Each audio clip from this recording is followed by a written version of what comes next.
Alrighty everyone, welcome back. It is now November 28th of 2022, and with Star Wars Andor now over, at least with Season 1, Lucasfilm was already beginning to film Season 2, that's going to stretch all the way until the summer of next year before they get this thing out by 2024. This is Mike Zero. Make sure to subscribe if you're new to the channel for future Star Wars updates. Also, by the way guys, make sure to drop a thumbs up on this video to support the channel. I thank you all so very much for the kind support. It is greatly appreciated. Now, one thing that, of course, Disney CEO Bob Iger is trying to put together and keep in motion is the constant flow of Star Wars projects, and really making sure that a lot of them will be more or less, of course, on a positive note. You know, this is something that Chapek was really trying to achieve and he was struggling with. This is also something that Bob Iger wants to pick up on and improve the Star Wars roadmap as we speak. Now, as we already had discussed, thankfully Bob Chapek, or should I say Bob Iger, is not going to sabotage the plan for John and Dave steering things in the right path. That is going to remain as is, so there's no reason to worry about that, which is great and all. However, alright, we all know about what's been going on with Kathleen Kennedy. There is a lot of actual movement now on Disney pushing her out over at Lucasfilm and getting somebody else in. As we talked about this just a couple of days ago, that Bob Iger is actually planning to get in Ron Howard, alright?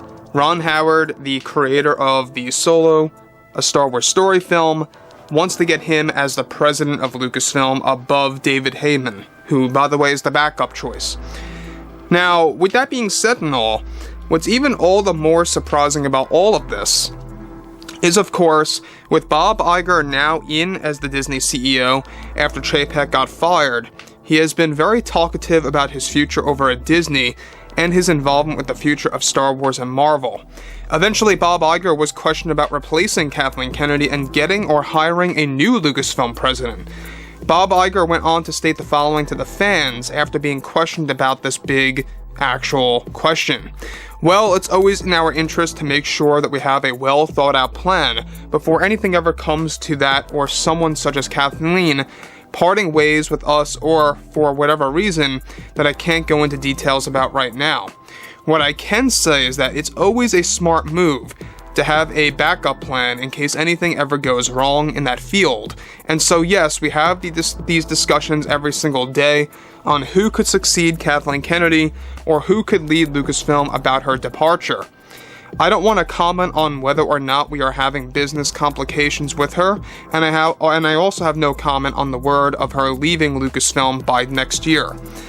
What I will comment on is that we have these discussions of who can take over, and of course, if that is and when going to happen, and when she does leave, and we already have a great choice in mind already that I also can't specify right now to the public.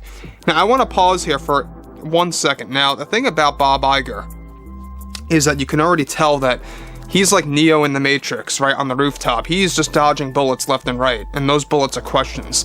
He's trying to dodge every single question here, giving vague answers, and we already know the answer, you know.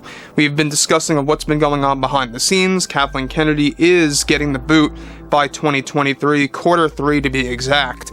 It was supposed to happen, by the way, in 2021, but Chapek could not find anybody to take over that actual big position, and nobody wanted it at the time.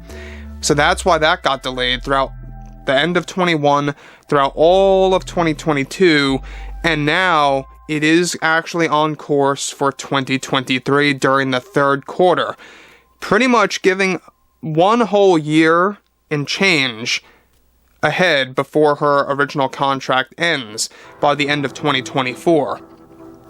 So obviously Bob Chapek, you know, with him out now and Bob Iger in, Bob Iger just does not want to give us that exact direct answer. And you know what? Who expects him to really give us that answer, right?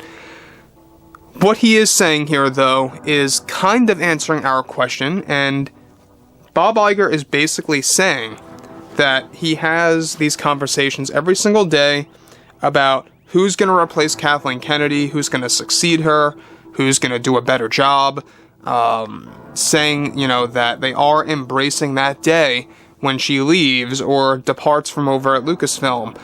And I think that, right there, it's kind of a dead giveaway at this point, because now he's saying, I have no comment on whether or not we have business complications, or no comment on if she's going to be leaving by next year, so he did acknowledge the whole 2023 thing. So he's got no comment on that, and when you have no comment on something, well, it usually means that it is happening, and that there is something brewing behind the scenes, as we have been talking about for a very long while now. So that brings us to the next big thing here that really is going to shape up for Lucasfilm as a company. So he goes on to say, we are trying to do amazing things again with Star Wars. Big things, and sometimes it requires more talent and a wider workforce, which is also something that we are aiming to change over at Lucasfilm, to improve the efficiency of the workload of these projects that we have in development for the community. One thing I can comment on is that Mr. Chapek and Kathy did not have the best business relationship while I was away for a while, and I would like to leave things at that. Now, Bob Iger confirming directly to the community that Chapek and Kathleen did not have the best business relationship. And you know what? Makes a lot of sense. I mean, it does match up with what we've been talking about of how Chapek wanted her out. He was trying to get her out as fast as possible. Nobody won the job. Nobody wanted to take over at the time. He was even approaching Jon Favreau, but Favreau didn't want it either because, let's face it, realistically speaking, he's working on shows, he's doing his creative end, and so, in turn, what Chapek did was he gave him a big-time promotion that gave him so many different privileges over at Lucasfilm without necessarily making him president, which basically made him president. So I think that was a smart move on his part. But this whole Kathleen Kennedy situation, it is a very, nail-biting situation where a lot of fans are just wondering what's going to happen next. When's the next big thing that's going to happen with Kathleen Kennedy, the new development. She's already been in trouble multiple times from creating so many setbacks and issues with the Acolyte and Skeleton Crew and all these different projects like Indy 5 as well. Indy 5 is, by the way, just her own project, 100%. But when you look at it like this too, Skeleton Crew and Acolyte, she also has creative control over that, and it really has not been going too well, to put things simply. So, like I say, there's a lot of things coming out of this. There's a lot of fans that are, and have been, very fed up with Kathleen Kennedy's take on Star Wars. We saw what she did with the Book of Boba Fett, we saw what she did with Kenobi, and that's because those two projects were under her contract because they were previously going to be movies. Let's not forget about that. So, anyways, it is going to be a brighter, end of the tunnel here when it comes to Star Wars under 2023 throughout 2026. Those years are going to be very special because it's going to be led by John and Dave. So overall, guys, drop a comment below. Let me know what you guys have to say about all of this below in the comments, and if you guys did enjoy the content for today, make sure to drop a thumbs up on this video to support the channel. I thank you all so very much for the kind support, and I'll catch you guys next time.